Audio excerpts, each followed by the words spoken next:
Life show, and the difference with this is normally the way it works is I do an interview with someone else. This is an opportunity for where the whole Birding Life team gets together. There's Calvin, there's Tyron, there's Chris as our producer at the back there, and we just get together once a month and we're going to talk about whatever comes up. And we do apologize for Tyron in advance if he says anything that it doesn't necessarily reflect Calvin and my own views. No, just joking. I think he'll behave, but. Yeah, it's just the idea of this is just to have a lot of fun and just to chat about whatever. And we hope that you can enjoy the show. I hope you can enjoy this format. Be a little bit different. We'll throw some tips in along the way. But we might just talk a whole lot of nonsense also about birds and life. And Tyron might speak about wine also. I'm sure it will be somewhere on the line. And yeah, just have a whole lot of fun.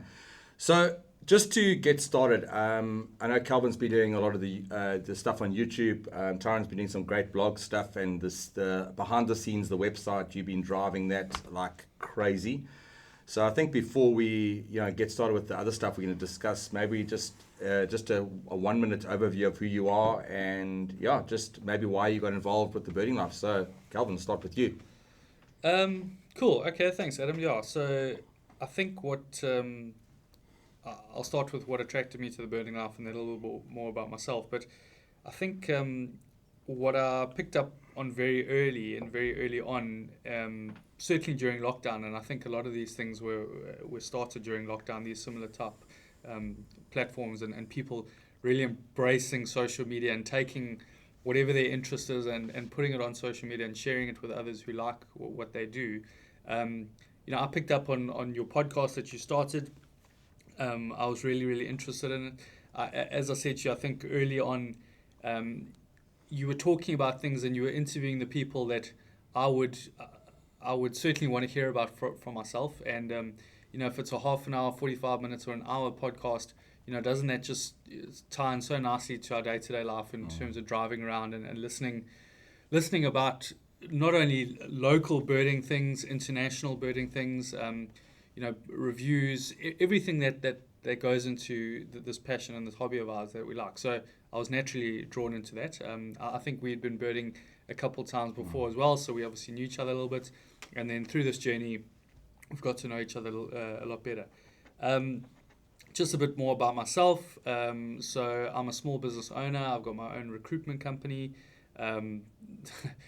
Rightly or wrongly, during lockdown, I found I had a lot more time on my hands than I probably would have liked. But I suppose out of those things, out of those strifes, you can see an opportunity, which allowed me to focus a little bit on the Birding Life and to get involved.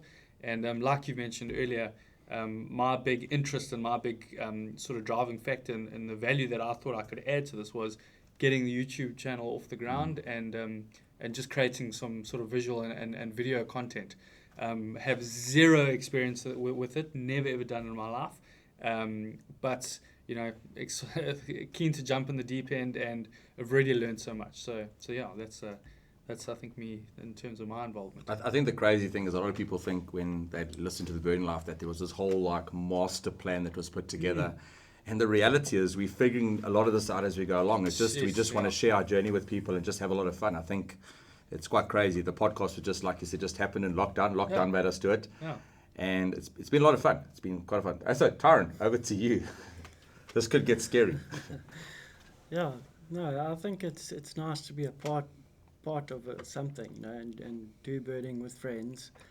And I also think we need to educate the people out there, information on birding and products and service providers. I find that a lot of people are like sheep. They're always just chasing the same rarities or downloading the same app or going to the same destinations. And I think there's a lot of new information that we can provide to people out there. That's why I'm quite interested in doing reviews and blog articles and trying to get the word out about different things for people to know.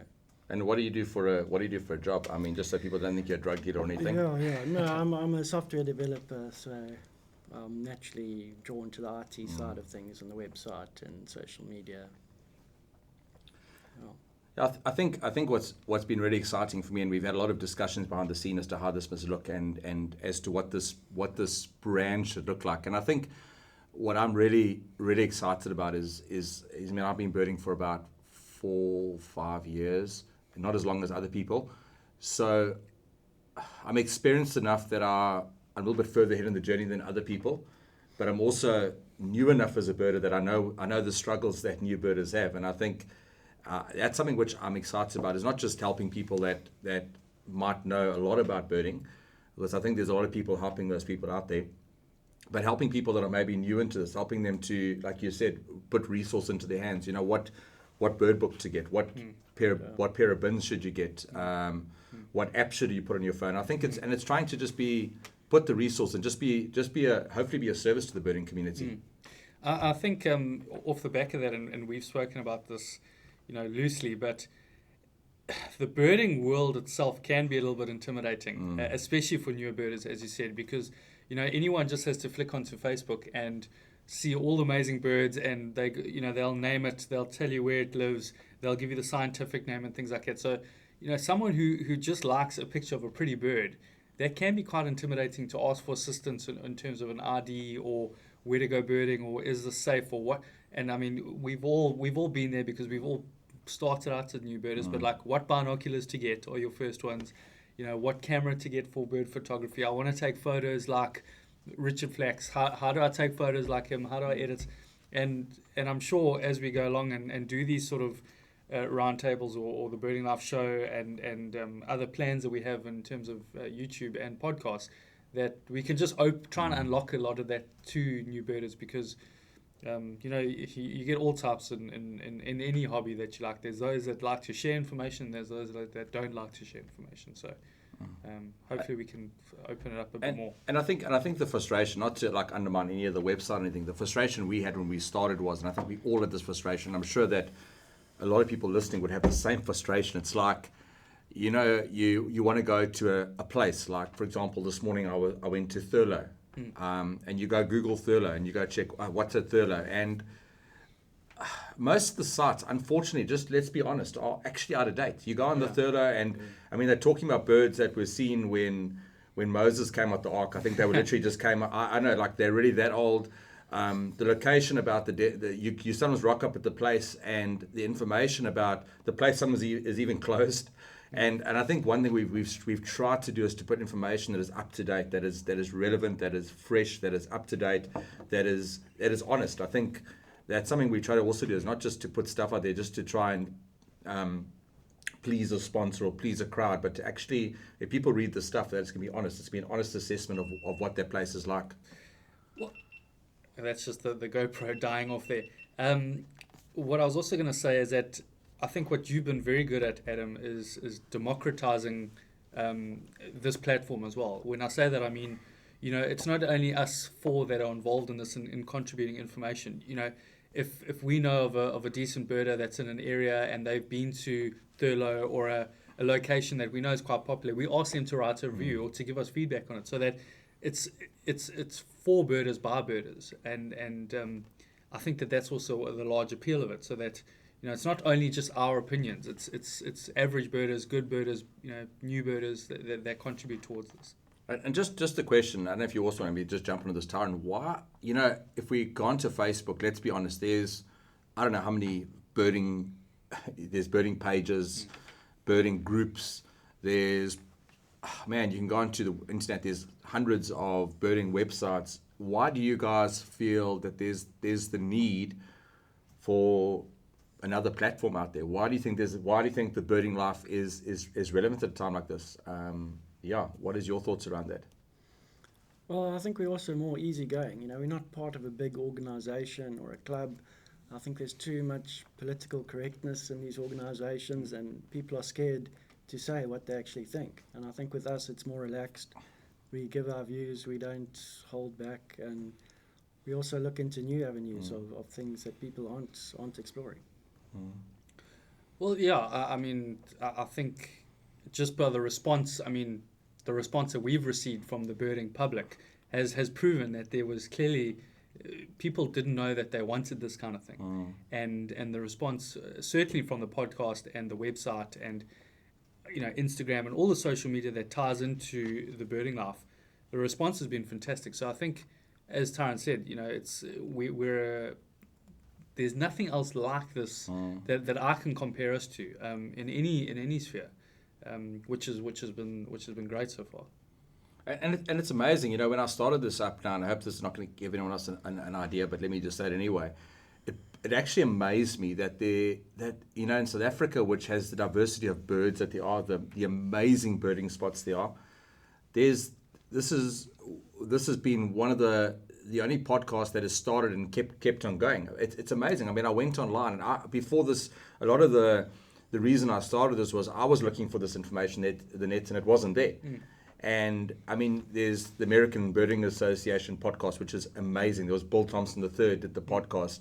There's some really good podcasts from overseas, and South Africa didn't have anything like that, and it actually surprised me. And it's, for me, what's been really great with this this journey is being able to give an organisation like BirdLife South Africa just such regular exposure, having guys like Andrew de Block, Mark Anderson's been on the show, Melissa House Whitecross, I probably forgot some of the other ones, but just giving them exposure. And for me, an organisation like BirdLife South Africa, I'm just so passionate about trying to get guys, just giving them the exposure on the show. So I think these are the things I've been proud of. Is people might think it's the fact that we got whatever this amount of followers on Facebook. That means baloney in the long run. I'm being honest with you. It's the fact that we've been able to, work alongside organisations like BirdLife South Africa, BirdLife Port Natal earlier on in this campaign, and just different people, and hopefully we've made a bit of an impact in this year. Yeah, and I mean, I think that there is something for everyone. If you're not necessarily interested in the latest rarity, but you're interested in a comparison between the birding apps that are out there, we've got that already. Do you want to physically go and see what, just for an example, what Glinza Forest is like? You might have heard about it if you're not from KZN or not from South Africa. And our plan is to do videos at as many birding destinations as possible, so you can physically see it for yourself. All right, I like that, I don't like that, maybe that terrain doesn't suit me, I'm maybe a more frail person, I can't walk there, all those sort of things. And the more information we can put out there, we can only grow birding. I mean, as we know, the stats are telling us that bird watching or birding is the fastest growing hobby in the world. So why should we not be doing this? I think the more information we put out, the better. And it's also amazing we put the directory out, and Tyron's been pushing that a lot. It amazes me as we talk about birding being the second biggest hobby in the world. I've been to so many places, and before I go to the place, you know what? I mean, I know there's people that care about how many jacuzzis there are, how many people are, where the mongooses are going to massage their back when they arrive. There's people that care about that. I don't care about that. Yeah. All I want to know is what birds am I going to see. Yes. I will sleep on a flippin' stretcher if there's going to be an African pitter that's going to come outside my window every morning and wake me up. I will sleep on a stretcher.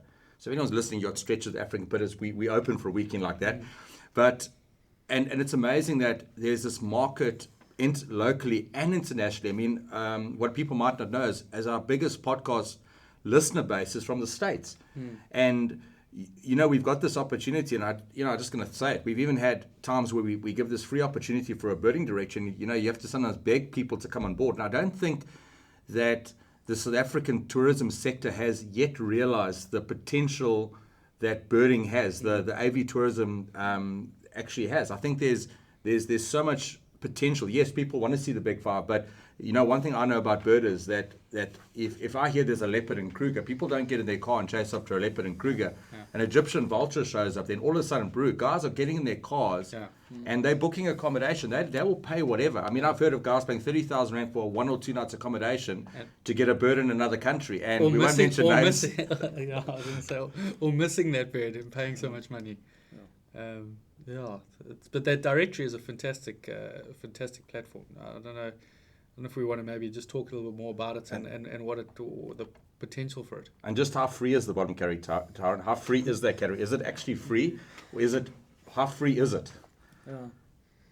Well, I think we, as Adam's mentioned, we've launched an accommodation directory, but the difference is it's targeted at birders and the AV tourism industry.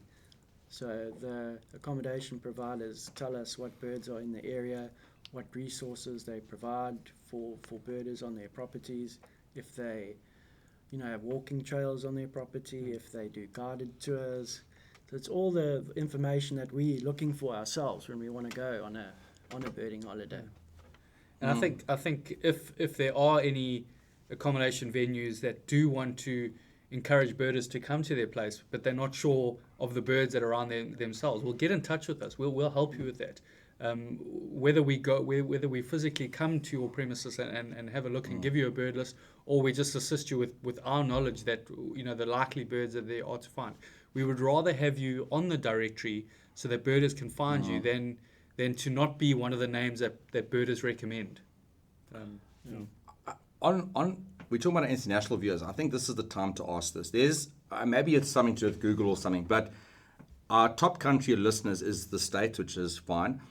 There's a place called Council Bluffs in the States. Now, I don't know if this is a Google thing that they do. We're trying to figure this out. Or if there are actually listeners from a place called Council Bluffs. Chris, where was it again? Ohio. So if you are a listener from overseas, maybe you can just, even just drop us. I'll put our email address. You maybe just drop us a mail and just let us know where you listen to from. And if you're from Council Bluffs, let us know so we can find a little bit about the birds in your place. We're very interested now. I think we have listeners from all over the world. And maybe just drop us a mail. Let us know where you're listening from. It'd be really cool to know, how far and wide this is going. We've obviously got stats, which are cool, but it's nice to put a name to a stat because our listeners aren't just stats. They are people that we actually want to connect with. And that's exactly it. Get in touch with us. I mean, we had Caelan O'Connor. All the way from Canada. Yes, exactly. I mean, who knows anything about Canada except all you know about Canada is what you learned from How I Met Your Mother. That's right. and so if you are listening to us from overseas or from wherever it be, Australia, India, anywhere in the world, get in touch with us. We'd love to have you on the podcast. And we want to know about the birds in your area as well. Yeah. The idea of the birding life is to not be only specific to South or Southern Africa. We want to feature global birders and global birds.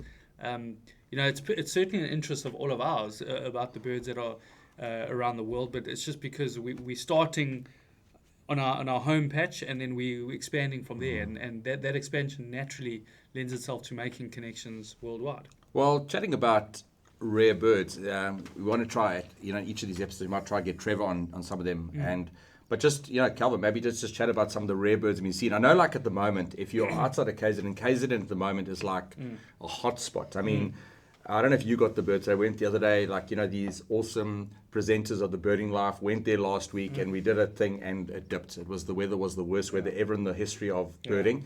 So, tell us about some of the cool birds. I mean, I know there's lots, but just tell us some of the highlights. If you want to throw some comments there, Tyron, go for it.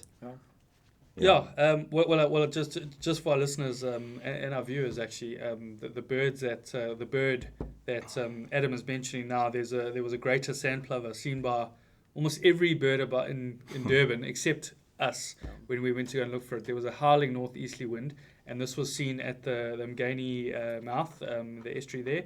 And there wasn't just one; there was a couple of birds that we seen there. We didn't see any of them. Exactly. All we saw was flip and swift turns. I mean, really. We just we got some salt in our eyes. That's pretty much it. And then I tried to go and look for it again this morning on the way here, and again, no luck. The weather was bad; it was raining. But I mean, that shouldn't be any excuse for a birder, but I'm claiming it. Well, I can only, in terms of what rare birds have been seen in and around Southern Africa, the first thing I'm going to say is get in touch with Trevor Hardaker.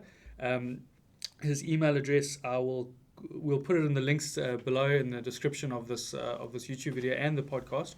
But if you're interested in getting what we call the rare bird alert that goes out, I see his latest mail now said it is going to go back to twice a week, where all the rare birds are compiled that have been seen, that Trevor's aware of, and then he sends out that mail and you get an alert.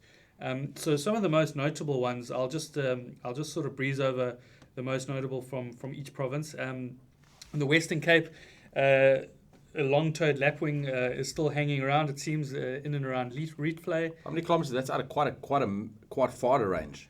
The long-toed lapwing. Yeah. I think it's a Zambian bird. I stand to be corrected. Yeah. So it's certainly from higher up in southern Africa. I don't think we can call Zambia southern Africa as yet, but I'm sure I'll be corrected heavily on this and where that bird's distribution is. But I know that it's not often seen in South Africa. So that's a notable one down from the Western Cape.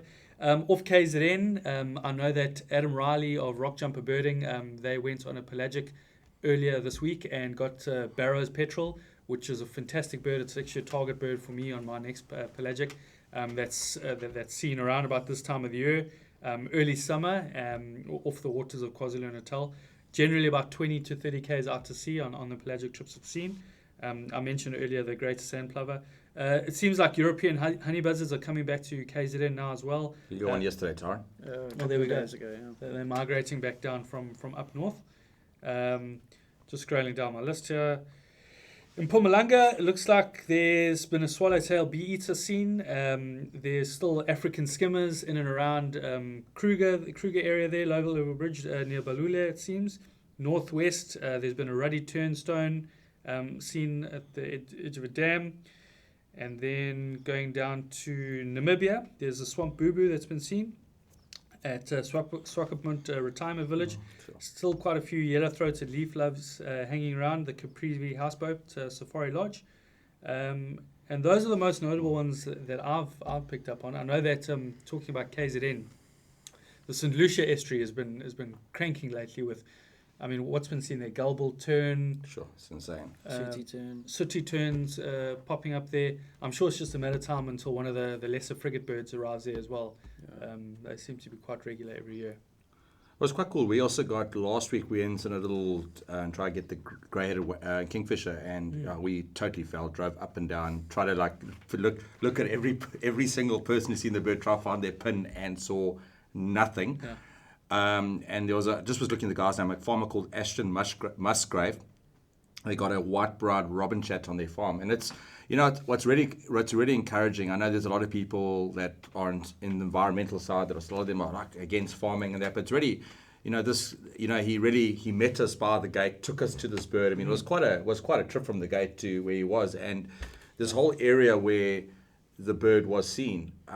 You know, he's basically trying to rehabilitate this place. He's been on the farm for about 5 years, and he's trying to rehabilitate this place back to see indigenous vegetation coming. I think it's really cool. Nice bird, but I love the story also that goes with it. I think, yeah, it's really, really cool. It's a nice bird for our area. Yeah, I think I'm sure BirdLife South Africa is involved in it, but I think there's quite a strong stewardship program where farmers are actually subsidised by the government to leave a portion of their land to rewild and to stay indigenous, so that we can have these little corridors where birds like us can pop up. And then Tyron, I know you did a recent article that went up to Mount Park up in the southern Drakensberg, Midlands area. Tell us a little bit about that. And it's really, I know I've been there with you the first time, and it's really a great place. I think it's one of those places, in my opinion, is very underrated. I think it's one of the, if people know what's there, and I was, you know, let me be honest, if the guys listen from it, they can just, to be honest, I looked at the accommodation from outside, it didn't look great. But I started looking at the pictures that you posted, and the accommodation is stunning. It's really cool accommodation, and yeah, maybe tell us about some of the birds that are there. Yeah, well, firstly, it's by what they call the Inhulasani Mountain, and me and Adam went up last time. I say we went up, I nearly died, but what I discovered on my recent trip is we actually only probably went not even halfway up. That was the plan.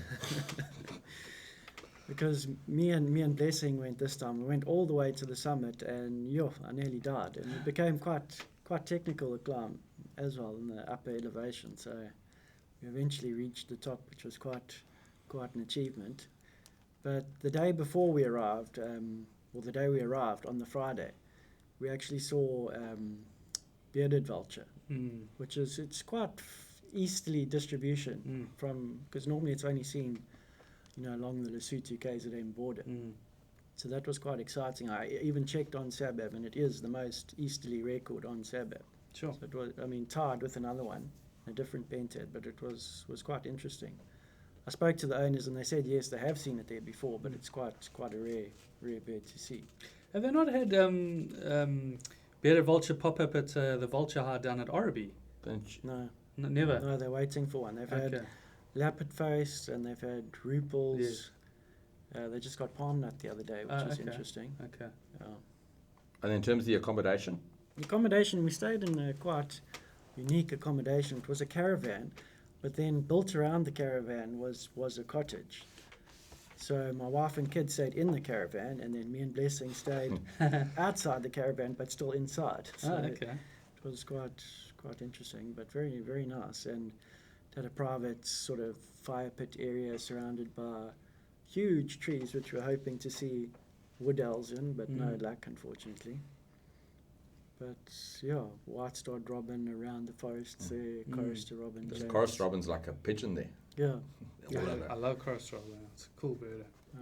And then, Calvin, you did, I know, again, recently did a trip to Babanango. It was your last year. I know you won it, not Babanango. Bonamanzi. Yes, yeah, yes. Bonamanzi. I know Tyron's going to Babanango in December, but yeah, tell us about Bonamanzi. I know one thing you said about it, what you liked about it is you can walk around. I know there's some stuff that's cool, but you can walk around, which is quite cool. So yeah, just tell us a little bit about Bonamanzi. So during lockdown, I won a competition. They were giving away a 5,000 rand accommodation voucher, and we had been there with some friends camping probably about 3 years prior, and we were acting stupid. We had a potjie pot and put like soot under our eyes and wearing felt skin and all sorts. And then I submitted that photo, and luckily I won during lockdown, so it was one of the highlights of lockdown, if I can say that. We actually should ask for that photo to be posted, and you can see the poster. Yeah, exactly. I think so. What do you think, Chris? Exactly. And then, so as soon as domestic travel or intra-provincial travel opened up, we were able to go through. And exactly that. Anyone who's a birder in KZN knows that Bonamanzi is an absolute hotspot for birds. So this was sort of the end of winter. I think I was there in August, if I'm not mistaken. And my target bird, being very optimistic because there was obviously no rain around, but it can be a good spot for rosy-throated longclaw. The reserve is a big 4 reserve, so there is elephants and buffalo on the reserve. They have had leopard come through as well, and there are rhino, but obviously no lion on the reserve. And exactly that, you've got full walking access to the entire reserve. There's dams, there's a couple hides as well. Obviously you can drive around in your game vehicle, and there's plenty 4x4 tracks and plenty driving tracks that you can make use of on the reserve. I think it's about 4,500 hectares, so it's a fairly large reserve. And it also borders the Shishleri River, if I'm not mistaken, or the Umfolozi River. And this is obviously on the edge of the Simangaliso Wetland Park, so it looks over the lake as well. You do get some views of it.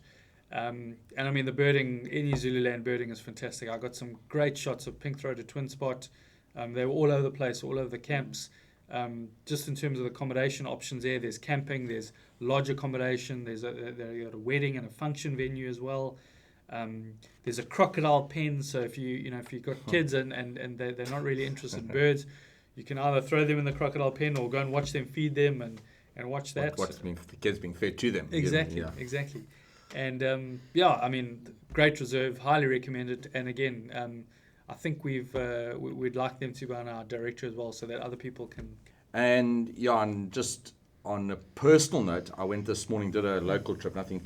It's no exotic location. 2 of my favourite spots probably in KZN, and I think we had some really cool stuff at Thurlow by Midmar a couple of years ago. But we headed up early. The weather was meant to be atrocious, and it didn't rain. It was still raining at 2 o'clock, and it was amazing. Okay. And started at Sadara, which is the agricultural college. Just if you want to get in there, simply just get to the gate, say going birding, they'll let you in. Like probably about 5 or 6 red-chested flufftails calling. They were insane, like calling all over. We didn't get to see any, unfortunately, and the marshals were calling, and we sent Zach in. And about 3 or 4 of them came flying out. It was really cool. So, and then we went to Thurlow. Obviously, your normal suspects, your lapwings. Didn't get any crown lapwing. Surprisingly, got your blackwing lapwing. Your crown red lapwings. You got to go to the Midmar Resort side. Oh, okay. They're like short, freshly cut grass. Mm. We have got the crown there before. I've never got the crown at Thurlow. And then so anyway, we came around again and got the blue crane there and all that type of thing. But there was a marsh owl hunting over the top. It was like so cool, like such a good morning of birding. It was really, really cool. And the guys got 5 species of snakes. Don't ask me what they were. They were asked me to hold it. And I touched the tail. I touched the snake's tail. So that's like one step in the right direction, I think. So yeah, we've also, which has been so cool. This was actually Tyron's idea, so we'll give you the credit for it. the Spring Fling Youth Challenge, which is, and I think part of it is to just encourage birding amongst younger people. And there's even a 500 Rand prize. That Adam has donated. And yeah, we might throw some other prizes. We've got some stuff from Swarovski and that might put some other stuff along with it. But Daniel Engelbrecht is owning it. I mean, I don't know what the numbers are like in terms of, he's on 370 at the moment. There's still a month, 2 months to go. I mean, get this, Daniel Engelbrecht is 17 years old. Yeah. 17 years old. And I mean, listen to this here. His last birds, squawker heron, Allen's goldeneel, whiteback duck, African pygmy goose, blue spotted wood dove, whiteback night dove, brown necked parrot. I mean, this guy by the time he's like 40 is going to be like flipping insane.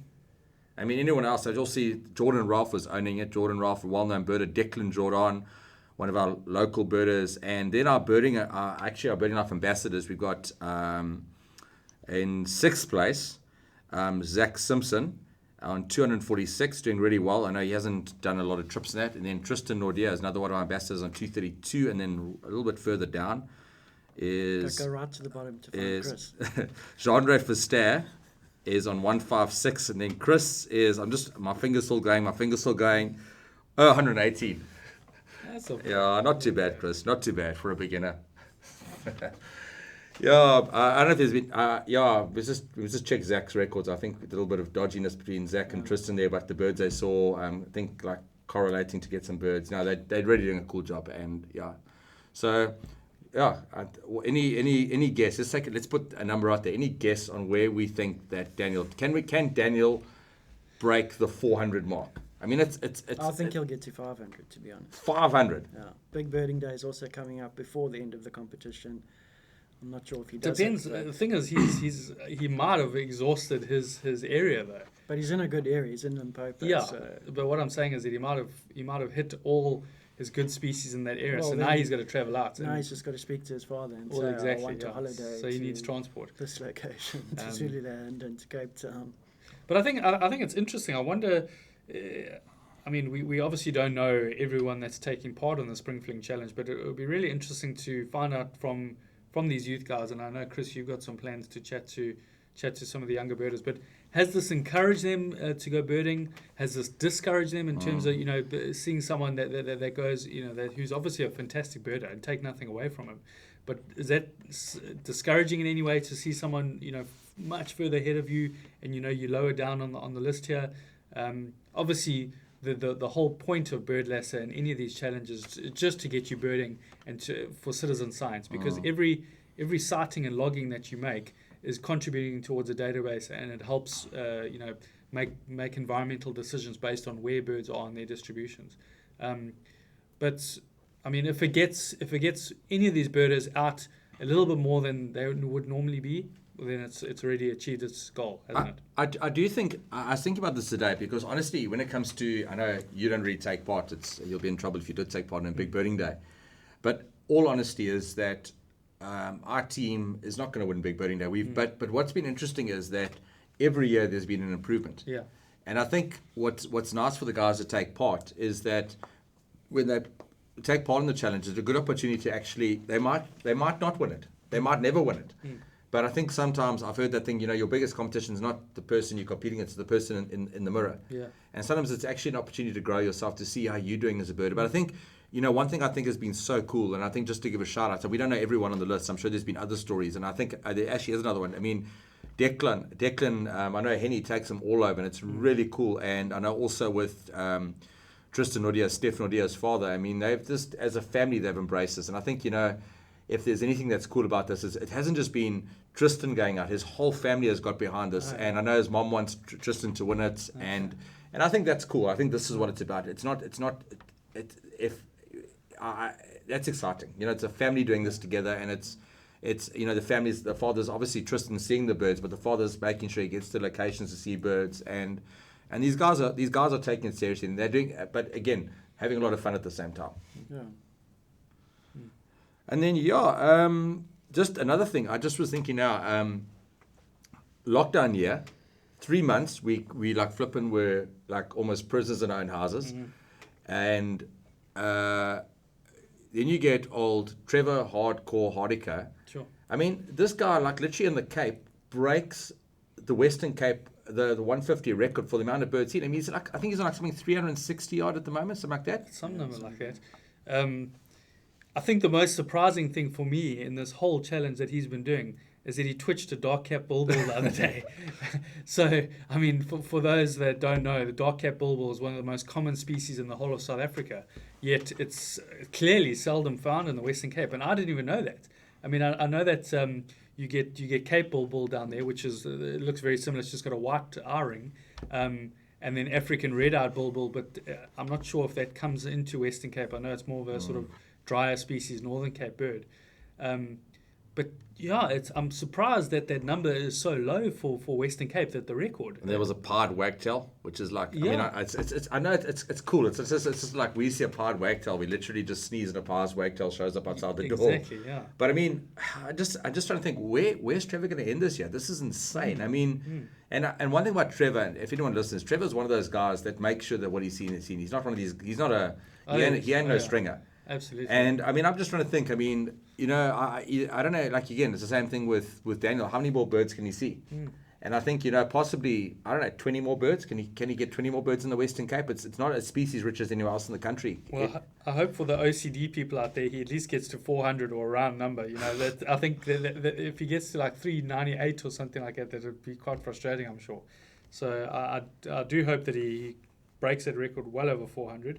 As I said, I'm surprised the Western Cape has got such a low number for that, because I mean, as we know, there's people in KZN, for example, who have got well over 600 species, and that's okay. That is including offshore, but it just shows. I mean, the Western Cape is a unique biome in South Africa, so I actually expect the number to be a lot higher. No, but I think the diversity of species there is a lot less than in a lot of. It's one of the lowest. I think, as far as I know, it's one of the lower ones in the country. It's obviously not the Karoo and that, but I mean, the thing again is what, you know, as soon as you step out, I remember Noah Stricker with his big year, you step out, he's going to break a record, and you know it's going to be like, bro, someone else next to be like, lockdown year? He did this year? Going after that. But I mean, I hope Trevor gets an insane number. Chris, I'm going to ask you to take someone's seat. I don't know whose seat you want to take. I think Tyron's trying to get out the seat.